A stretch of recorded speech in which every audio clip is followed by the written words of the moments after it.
Señores, no los canso más, pero fíjense lo que voy a hacer.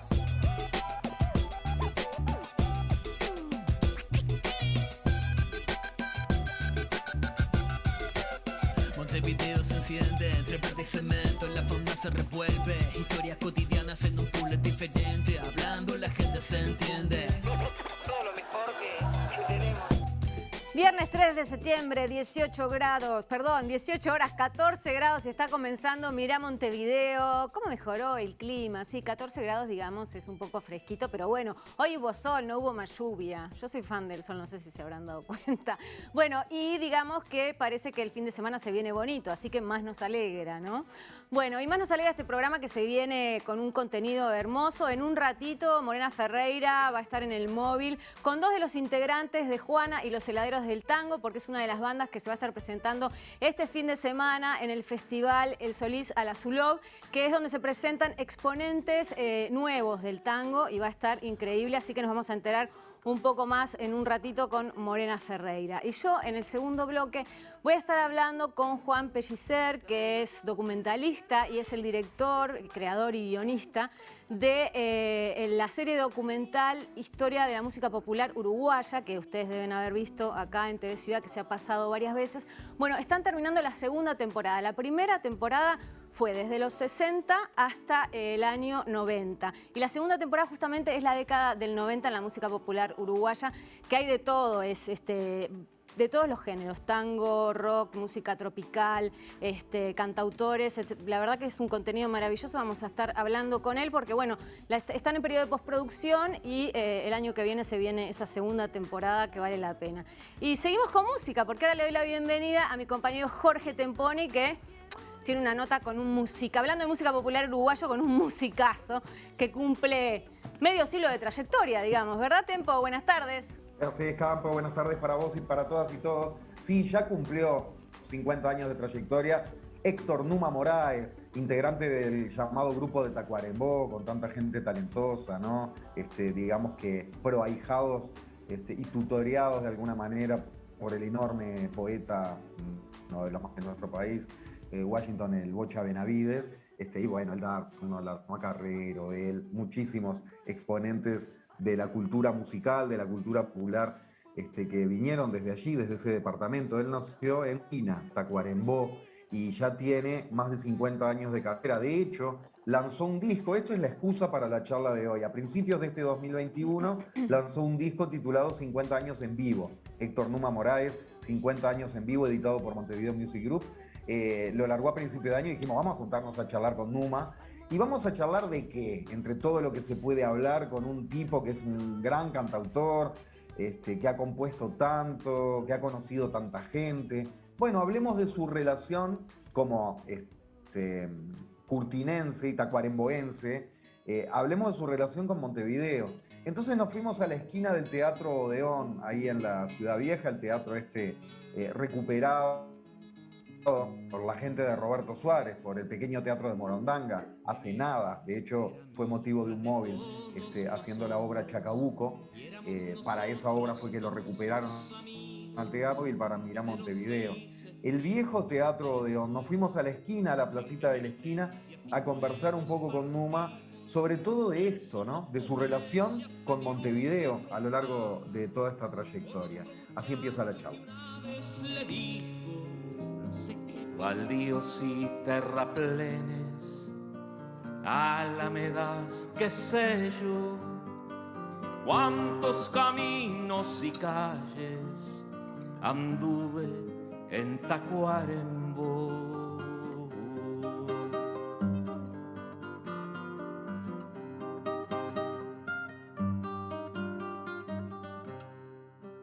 Ahí por el 67, 68, 67 estuvieron los olimareños en Tacuarembó.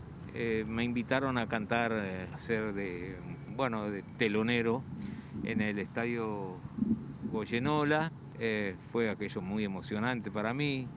Después fui a la casa donde ellos se quedaban, de un olimareño, Piedra, muy querido amigo. Y ahí me invitaron para que viniera a la vinería de Cojinillo, que era de ellos, ¿no? Cuando viniera a Montevideo, que viniera aquí. Al poco tiempo vinimos a presentar el libro Las Milongas de don Bocha Benavides, que había ganado el Premio Nacional de Poesía. Y ahí empecé a cantar de Cojinillo los fines de semana. ¿Dónde era de Cojinillo? Era una ochoa que estaba en La Valleja y Rodó, por ahí. No sé si las calles siguen siendo los mismos nombres, pero era una vinería muy, bueno, de mucho éxito, ¿no? Ahí andaban artistas inolvidables, como Tabaré Echeverri, por ejemplo, El Sabalero, Eustaquio Sosa, Pancho Viera. Los olimareños eran el número de fondo, ¿no? Y la primera noche que fui, Pepe me dio su guitarra y me dijo, bueno, andá y cantá, y canté. Y ahí, cada vez que venía de Tacuarembó, ya venía a cantar ahí, de Cojinillo. ¿El Odeón? Eso ya fue muy poco después, empezamos a trabajar y a hacer unos espectáculos junto a Julio Calcaño. Eran espectáculos muy integrales, con mucha poesía uruguaya y latinoamericana, realmente maravillosamente elegida por Julio, ¿no? Poetas como Juan Gelman, Juan Cunha, Benavides, Circe Maya. Incluso llegué a cantar una canción de Paco Ibáñez con Celaya y Mario Benedetti. La primera vez que canté El Cielito del 69 fue aquí en el Teatro Odeón. Y fue un espectáculo que hacían los olimareños y nosotros. El espectáculo nuestro era con diapositivas, además era una cosa muy compleja para que ahora sería impensable, pero en aquella época era complejo, porque a veces te salía una diapositiva al revés, era todo un lío. Después hicimos un espectáculo con Mercedes Sosa. Según Julio, yo no recuerdo, también estuvo Víctor Heredia como invitado que vino. Mira. Y Mercedes Sosa nos pidió a ver si podía cantar un muchacho, que no sabíamos quién era. Yo ni me enteré de eso, pero Julio dijo, bueno, si canta una canción, sí. Y era Víctor Heredia, yo no puedo creer. Cielito, cielo, que sí. Cielo lindo, linda nube, con el arriba que baja y el abajo que se sube. Cantamos en el galpón muchísimo, cantamos en las esquinas de Montevideo, en los lugares más insólitos. Recuerdo que un día estábamos cantando en una esquina, un acto del frente, evidente, ¿no? No había un micrófono solo en esa época, ni había guitarras electroacústicas, era a grito pelado. Y estaba ahí con las letras apretadas con una piedra arriba de una silla, y de pronto veo que está a mi lado Enrique Strásula y me dice, ¿qué haces acá? Y me dio una torta frita. Y bueno, con Enrique éramos muy amigos. Él ya, por influencia de Citarrosa, de Alfredo, había empezado a representarme. Entonces imagínate, su representado andaba por cualquier lado. Hubieron momentos muy cómicos. Me recuerdo que Germán Araujo me contó algo que yo ni sabía, pero un día Enrique me invitó a ir a Pocitos, a un lugar. Yo venía del cerro, creo, de un acto del frente de allá, y cantaba canciones muy directas, muy panfletarias, ¿no? No de los poetas, sino de anónimos, unas cosas medias bravas, que nunca grabé, afortunadamente. Pero dice que entonces me invitaron, me invitó él, y yo llegué ahí con aquella pinta de cantor de 20 años, y me canté una canción de eso y se armó el desparramo. Dice, el general Sereñi, que era quien había ido a hacer una apertura sobre el frente, a explicar lo que era el frente a las damas de Pocitos, dice, ¿de dónde sacaron a este loco? Guarden sus metralletas. Me quería matar. Yo ni me enteré, pero siempre fue tan emocionante después cada vez que nos encontrábamos con el general, realmente insólito. Incluso un día cuando se le hizo un homenaje en la Junta, que yo vine y canté La Patria Compañero de cada él, y que me saludaba y yo miraba a quién saludaría, pero era a mí, y después nos dimos un abrazo ahí. Y al otro día, increíblemente, me llama a mi casa y me dice, discúlpeme que no me despedí, dice, pero me sacaron por otra puerta. Digo, pero no podía creer la sencillez, la humildad, la calidad humana de ese hombre.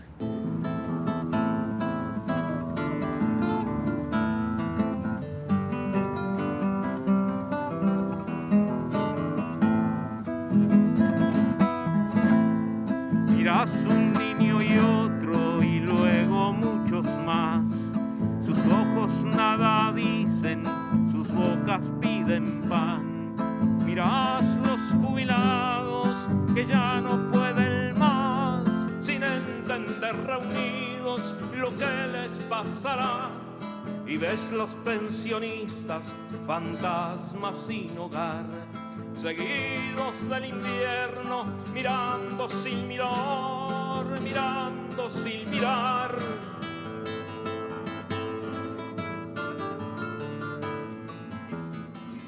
¿Qué se siente tener a uno de los históricos pesos pesados de la música popular de nuestro país tocándote ahí al ladito, para vos, digamos, casi? Impresionante, ¿viste? Compañero. El tamaño de todo Numa, de ese gran trovador criollo, casi juglar criollo, podríamos decir, que, bueno, esa figura del trovador, ¿no? De esos tipos, esas mujeres que se las arreglan con una guitarrita y su voz, su memoria y su canto como para armarte un espectáculo, para hacer su música y para transmitir contenido.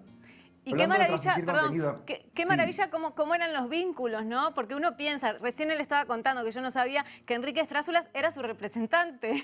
¿Te das cuenta? Un enorme escritor, o sea, otro enorme como él, lo representaba, ¿no? En estos casos, en aquella época, uno lo mira a la distancia y dice... esa relación entre Víctor Cuña y el Darno también, que Víctor Cuña lo representaba.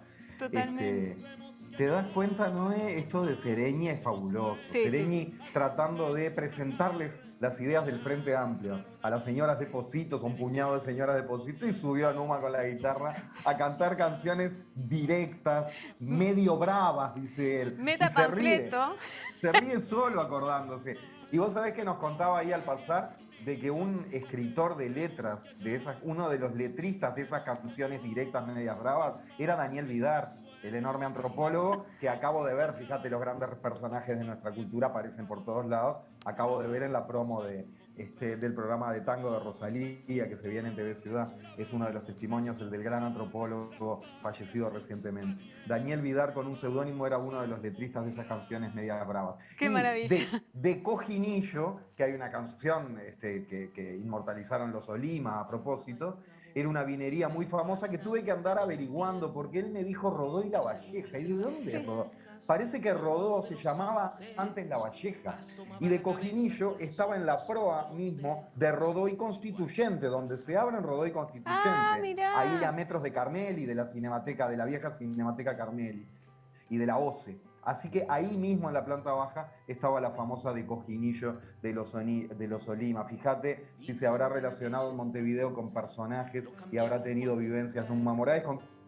Y el seguimiento aparece, por ejemplo, hablando de personajes, a continuación Citarrosa. Vamos. Tenía los dientes muy blancos, pero como andaban las negras cañas los demás, llamó la mazurca en las filas formar, recién el bastonero dijo no va más.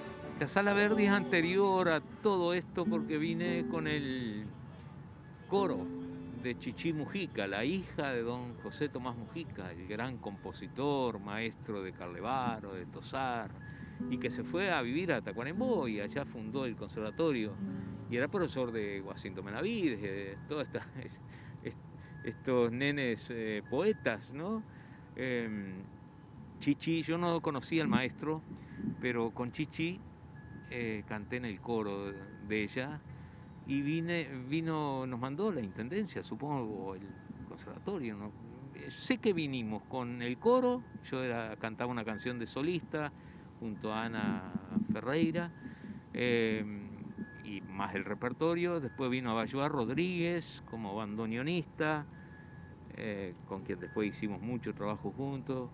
Pedro Gallego, el pianista, que se iba para Alemania. Es decir, toda una barra de gente que estuvimos en la Sala Verdi y en Canal 12, me acuerdo. ¿A qué edad me decís eso? Y eso tiene que haber sido 17 años.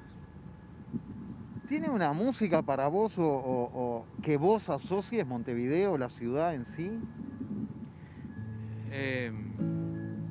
Sí, yo por ejemplo siempre tuve un problema con acompañar candombe, por ejemplo. La verdad es que será que se mezcla un poco con la música del sur brasileño y con lo que escuchaba de los olimareños. Los primeros candombes que escuché así serios fueron los de los primeros discos de los olimareños. Entonces trataba...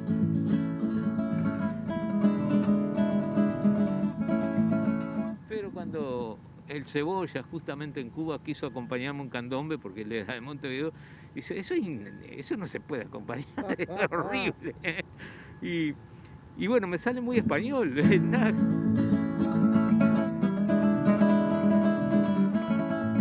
Y yo le miraba la mano al sabalero, por ejemplo, que acompañaba muy bien, o a Pepe Guerra, el candombe, y lo hacen distinto. Pero bueno, yo estaba muy alejado de pronto de la música de aquí, del sur. Lo que sí, tenía un gran cariño por Marco Velázquez, que era de Montevideo, aunque cantaba folclore, ¿no? Por supuesto, y lo vi cantar en la calle, en Tacuarembó, antes de que yo empezara a trabajar con Benavides, al lado de la comisaría. Mi padre era comisario y estaba también Carlos Molina. Y fue muy cómico porque de pronto se para al lado mío un vecino que había pegado a mi casa en el barrio Regi. Y me dice, ¿y vos qué haces acá? Porque era un acto del Partido Comunista. Y yo digo, yo vine a ver a Carlos Molina y a Marco Velázquez. Dice, el hijo del comisario, dice. No. Y sí, él era comunista y yo ni sabía lo que era. Bueno, pero ahí estaba empezando algo, se ve. Sin duda. Tenía un gran respeto por Cuba. Ya mi padre, que era comisario, decía, lo que se dice del Che Guevara no es verdad, por ejemplo, ¿no? Es decir, había algo importante en toda esa época que me había llegado. Yo no soy de por aquí, no es este pago mi pago, que es otro que ya no sé si lo hallo. Lugar que ponga en su sitio mi corazón desvelado. Y Malvinas es un barrio entrañable para mí. Tuve casi 20 años ahí. Después me fui al Prado, donde vivo hoy, que bueno, camino todos los días en el Prado. Ahí en Malvin, tantos años, si te apuro una canción, digo, aprovechando la guitarra, que asocies con esa época, con tu época en Malvin, ¿te viene alguna a la mente? Mirá, ahí me viene a la mente todo lo que significa Citarrosa, porque éramos vecinos y entonces nos veíamos todos los días, íbamos al mismo boliche a mirar televisión, a jugar al truco, e hicimos el último disco juntos, ¿no? ¿Dónde el boliche? El boliche estaba en Río de la Plata y Orinoco, el boliche La Red, que hoy ya no existe, hoy hay una heladería, y ese era un lugar entrañable para Alfredo. Ahí me hicieron una despedida cuando vine en el 84, voté y me tuve que ir a Holanda a arreglar todo el desexilio. Entonces hicieron una despedida increíble, donde estuvieron, bueno, Falta y Resto, Larbanoa Carrero, Benavides, Ignacio, Manuel Capela. Aquello era una cosa increíble. Y donde Alfredo incluso llegó a cantar y a tocar ahí para la gente que estaba. Entonces, las canciones de Alfredo, imagínate, son parte de mi... Hay una que hicimos juntos ahí, en Malvin. Así comprendiste por fin que amar es más que vivir y morir así nomás.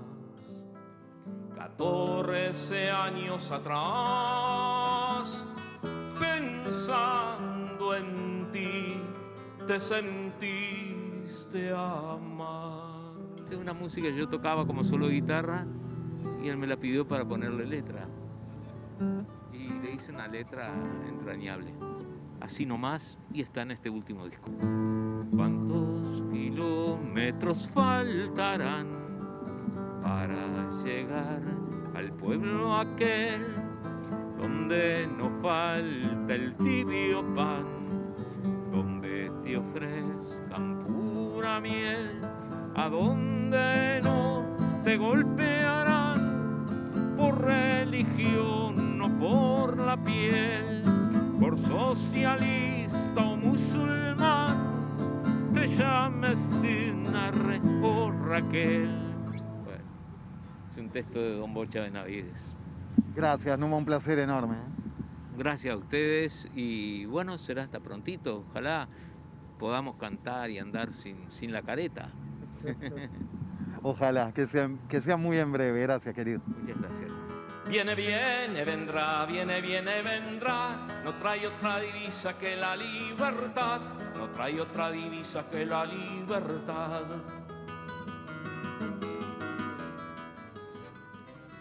Qué lindo conocer esas anécdotas, la vida cotidiana, ¿no? De los artistas, que uno a veces los ve tan lejos. Sí, qué ganas de ir y de meterse ahí en una función, En esa por ejemplo, despedida de Numa. en la despedida en Malvin, con Citarrosa y toda esa majuga, ir a una función en el Odeón con Calcaño y con él, a ver ese espectáculo de los grandes poetas, etcétera, etcétera. De cualquier forma, Campo, no podemos viajar en el tiempo, pero podemos disfrutar de una cultura cuyo sustrato está ahí, ¿no? Y está vivo en tantos personajes como Numa Moraes. Y allá nos despedimos, salimos de ahí de la esquina del Odeón, de Cerrito y Ciudadela, nos despedimos, salió cada cual por su lado, esperando un próximo encuentro. Y un próximo encuentro tendremos el lunes con más Mirá Montevideo. Les recuerdo de pasada, 50 años en vivo, el disco que largó Numa a principio de año, fue grabado en vivo en el Solís, lo editó Montevideo Music Group, está en disquerías y plataformas. Y nosotros estamos acá el lunes. Divino, nos vemos el lunes, Tempo. Chao. Buen fin de. Igual. Y nosotros nos vamos a una pausa. En el próximo bloque voy a estar conversando con Juan Pellicer, director de la serie documental Historia de la Música Popular Uruguaya. Bajo por la rambla, el paisaje respira. Cambios de pantalla y la luna despega. Luces en la capa y renuevan la silueta de una ciudad que espera. Se busca y encuentra de forma diferente.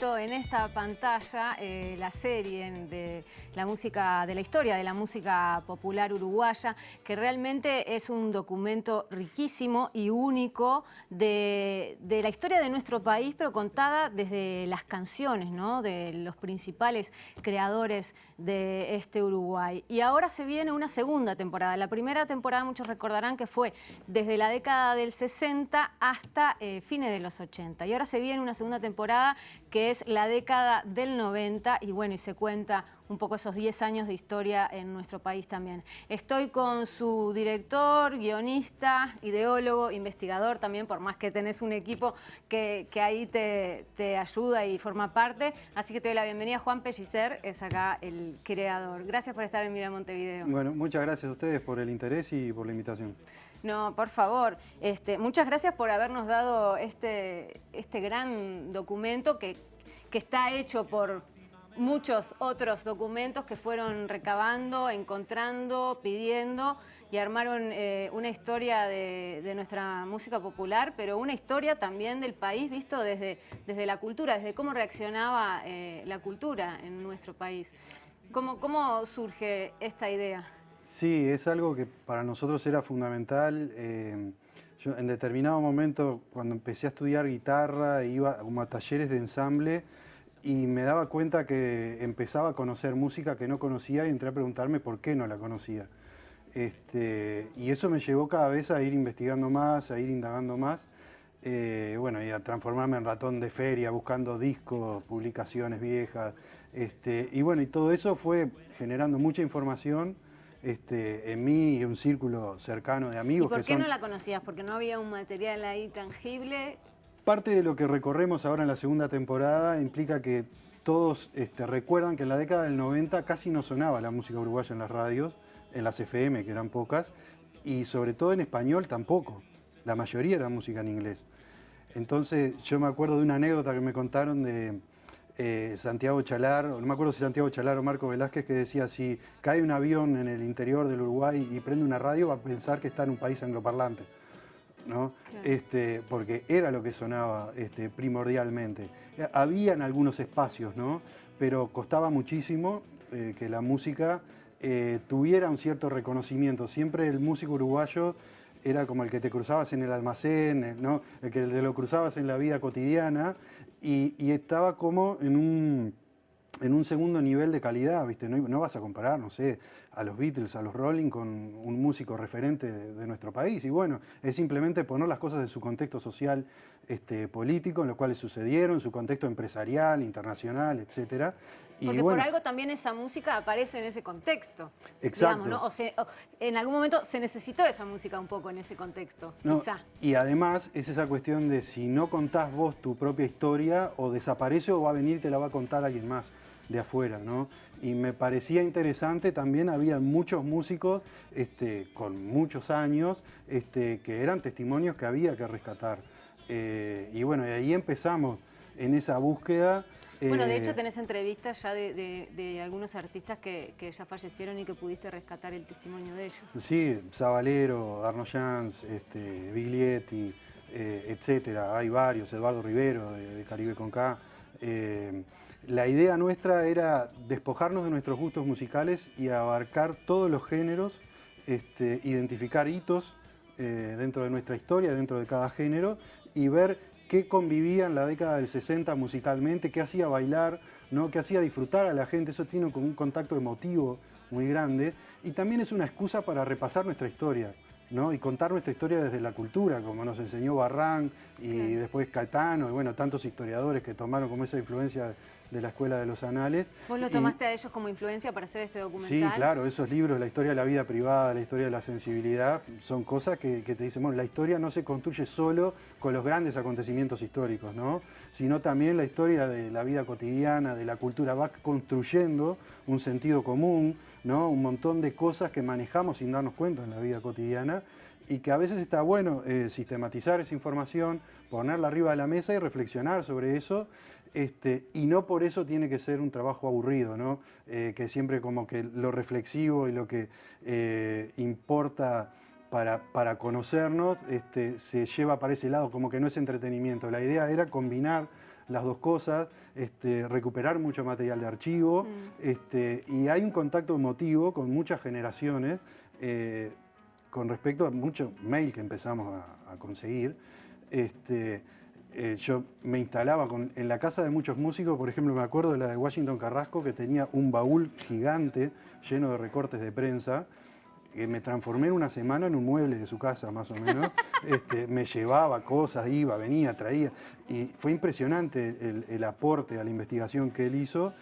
Y al no haber nada sistematizado, fue como un trabajo de hormiga de ir juntando cosas de distintos músicos, investigadores, no sé, mencioné a Washington, pero hay muchos otros que si los empiezo a nombrar me voy a olvidar de mucha gente.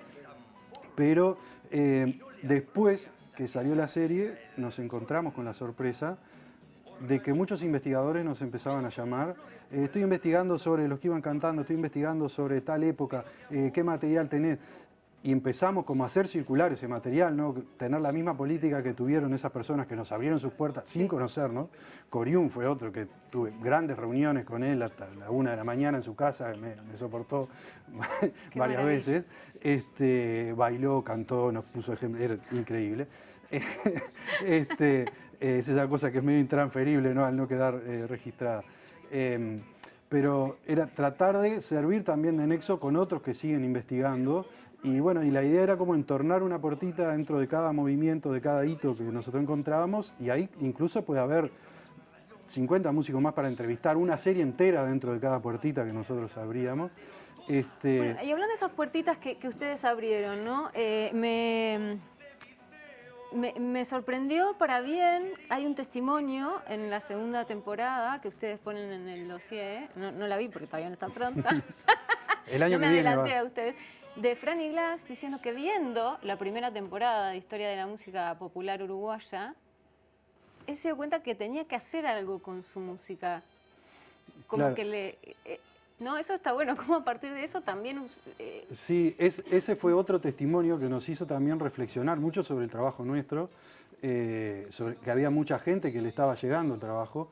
Eso es una frase que aparece en el libro de Ina Godoy, que forma parte de nuestro equipo de investigación, en la investigación periodística, que es una entrevista que ella le hizo para el libro de Canción, y que él dice que cuando vio a Jaime Ross explicando cómo él empezó a interpretar la murga en la guitarra, ¿no? Y cómo sacaba los sonidos de los platillos y la síntesis que él hacía para traducir eso a un toque de guitarra. En la primera temporada de la serie. Exacto, y él empezó como a reflexionar sobre sus posibilidades y que se le abrió como otro abanico de posibilidades en el cual él no había investigado. Entonces, si generamos eso en algunos músicos o en gente interesada en seguir profundizando, investigando y seguir relacionándose con su instrumento o con su oficio, es para nosotros un elogio increíble y era parte de los objetivos que no sabíamos si íbamos a poder cumplir. Y después de todos esos pedidos de investigadores, tanto a nivel universitario, liceal, me acuerdo de una gurisa que vino con la madre a pedirme material y nos juntamos en casa y le mostré cosas, le pasé, empezó a surgir la idea de la página web, ¿no? Porque en un momento nos desbordó de gente que nos llamaba para pedirnos cosas. Una página que está increíble realmente. Los invito, es un nombre largo, pero historia de la música popular uruguaya.com. Y ahí hay mucho material. Documentos sí, tienen en esa página. Más de 1000 documentos de prensa, fotos, tapas de discos, reseñas, artículos, entrevistas, polémicas de la época. Ahí estamos viendo Ahí parte, va, parte de la página, de la página. web. Y ahí, bueno, pueden buscar, hay un buscador donde nos dio muchísimo trabajo ingresar los metadatos de cada artículo. Nosotros ingresamos los datos de cada persona que se menciona, cada músico que se menciona en cada artículo, entonces vos ponés incluso cada autor también de los artículos. Exacto. Un resumen de la biografía y de su importancia dentro de la música. Exacto. No, está increíble. Y bueno, y viniendo a esta segunda temporada que se va a estrenar el año que viene, que por supuesto va a estar acá en la pantalla de TV Ciudad, ¿qué características tuvo esa década Y con esa respecto a la historia y la música? Y con respecto a la serie, el ingreso de mucho más material audiovisual, menos fotos y artículos de prensa que hay en la temporada anterior, mucho VHS, mucho material mal conservado, con saltos en los rollos, cosas que los que trabajamos en la TV analógica sabemos de lo que estamos hablando, estas nuevas generaciones probablemente no tengan ni idea de qué estoy hablando, pero que también le da una textura. La humedad en los cassettes de VHS es tremenda después para recuperar el archivo. Exacto, y bueno, todo eso también le da una textura que te lleva, te sitúa en esa época, y eso también le hace adquirir toda otra riqueza. Esta temporada tiene 8 capítulos, entre 55 minutos es el promedio de los capítulos, y agarran la década del 90, ¿no? También la idea era que la gente disfrute de esos materiales de archivo. Algunos son clips conocidos, pero otros son materiales caseros de VHS, grabados en cuevas, en boliche. Me viene ahora a la cabeza el testimonio de Garo cuando le pregunté en la entrevista cómo eran los lugares para tocar a comienzos de los 90 y me dijo, chicos, sucios, feos y sonaban mal, ¿no?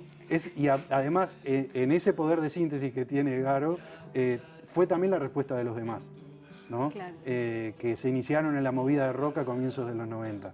Y bueno, vamos recorriendo esa década con lo que fue creciendo ese movimiento, con cómo fue ganando en distintas expresiones con el color que le puso la abuela Coca. También nos metemos en el auge de Caribe con K, el éxito y la caída después de cuando se separa Caribe con K, es en esa época.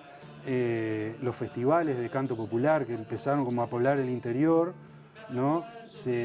Esos grandes festivales que se daban en Montevideo en la época antes del retorno a la democracia, como que empezaron a tomar más presencia en el interior.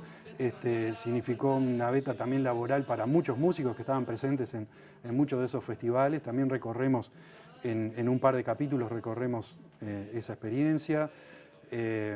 No sé, Laura Canoura con su hit Detrás del miedo. Detrás del miedo, cómo se fue posicionando eso, que fue arreglado, compuesto por Fernando Cabrera y arreglado por Jaime Ross, esa canción. ¿Qué otras cosas se me están olvidando?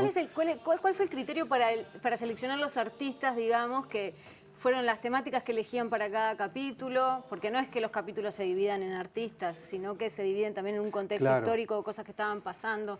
Sí, es identificar dentro de cada movida musical los hitos que marcaron en la década. Por ejemplo, la aparición del Peyote Asesino y Plátano Macho fueron dos bandas que revolucionaron un poco el medio local del rock con respecto al sonido, a la producción, ¿no? Y eso implicó un cambio también dentro de la movida. Y vos hablás también de que tuvo que ver con que venían del exilio, venían de otro país, de un país donde la música estaba como un poco más profesionalizada, digamos, o venían otras influencias de otros países que capaz que acá no llegaban en esa época. No es todo, ahora con internet es todo mucho más fácil. Claro, venían de México, Estados Unidos, Francia, de Suecia, venía uno de los de Plátano Macho, y bueno, iban como vertiendo todas esas influencias. También estaba el auge del cable, ¿no? De MTV como cadena que se posicionaba fuerte en los cables, y todo lo que sonaba ahí también empezó a influenciar a muchos integrantes de esa generación. También recorremos con ellos cómo en el momento de auge las dos bandas se separan, justo al poco tiempo de firmar con un sello internacional. Es como interesante también recorrer esos testimonios. El auge de Nickel, ¿no? Como una banda que sobrevivió a la movida de rock de fines de los 80 y que logró un auge increíble, ¿no? Llenando teatro de verano, que era impensable para una banda nacional en ese momento, tocando con la Sinfónica, haciendo un acústico, como generando experiencias innovadoras también interesantes para el rock y apostando mucho a la producción. Él fue el primero que empezó a contratar a Picherno, ¿no? Que empieza con Albacas dentro del heavy metal, pero después con Nickel empieza como a meterse más en el tema del manager, y es algo también que aparece mucho en la década del 90, ¿no? Y para contestarte tu pregunta, ahí vamos identificando esos hitos y dentro de esos hitos, quiénes son sus referentes, ¿no? Obviamente no podemos entrevistar a todos porque dentro de cada capítulo hay por lo menos 3 hitos musicales para recorrer, y identificamos 3 o 4 referentes. Por ejemplo, Jorge Drexler es un hito en sí mismo. Exacto. ¿No? Y el tema de su desembarco en España, ¿no? Que se fue siendo poco conocido acá, ¿no? Eso también es algo que recorremos.